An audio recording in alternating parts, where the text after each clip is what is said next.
how I got started, I was hired as a training specialist. I was completely changing industries 6 or 7 years ago. And it was an industry in which I knew nothing. It was a very operational role.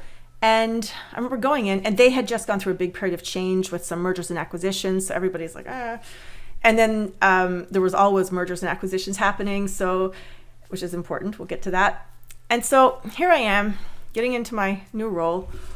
And I think it was my manager and her manager at the time, they pulled me in. They said, we want you to do a capacity plan or capacity study for the operations team. And I was like, what? Because I was a training professional. I said, what does this have to do with training? And what my boss said to me, she said, this will make you a better trainer for this organization because you're going to know everything, which turned out to be true. Absolutely. It also turned out that it was a role that, a project that, it's a little bit tricky to do, especially if you're new. You're not going to make friends really quickly if you're going up to people and saying, so what do you do all day? And how many times do you do that? And how long would you say it takes? People get really nervous. Who is this person coming in? We've got all this change happening. And this new person is like calling me into meetings and probing into my work life. But I like to say curious, nosy, whatever you want to call it, that type of person. So I was game. There was somebody there who had done it a few times before who did take me under his wing and show me the ropes a little bit. And I remember going into one meeting where I was supposed to be figuring out the capacity for some people. And one of them now is one of my best friends that I've ever met through work. But at the time, I remember her sitting across the table from me like this. 3 times, I don't know, 10 minutes.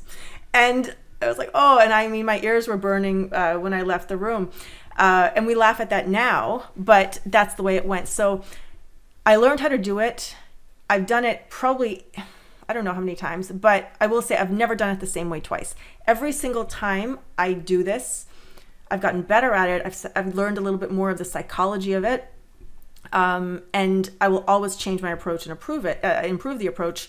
One of the things that started happening was instead of teams being nervous of it, they would actually do quite the opposite, because we had situations where teams were actually able to hire staff that they had been saying they needed for a long time, but now we had the numbers to prove it. So teams would come to me and say, hey, can you do one of those capacity studies again? Because we think we need some help, but we're not sure.